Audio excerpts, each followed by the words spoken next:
Hi, I'm Justin. This is Brendan. We're from Covered 6, and today we're going to talk to you about our IFAK kit. An IFAK kit is a personal first aid kit that you can use in the event of some sort of trauma. So it might be a gunshot wound or a laceration. This kit's going to save your life. So now let's talk about some applications for this bag. I personally like this Condor EMT light bag because it gives you a few different mounting options.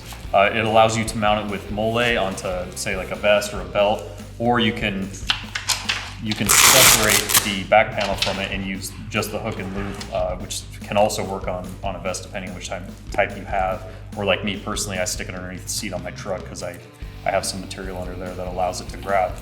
I personally like this for outdoor activities, being on the search and rescue team. This is my go-to kit. I have modified this a little bit for my specific needs, and you can do the same thing. But if you're in the backcountry or if you like any type of extreme outdoor activity, you should definitely have this in your bag.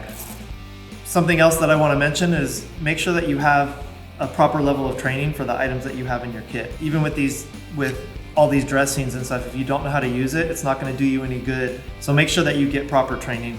If you'd like to learn more about this IFAK kit or purchase one, you can go to our website at covered6.com. Thanks for watching.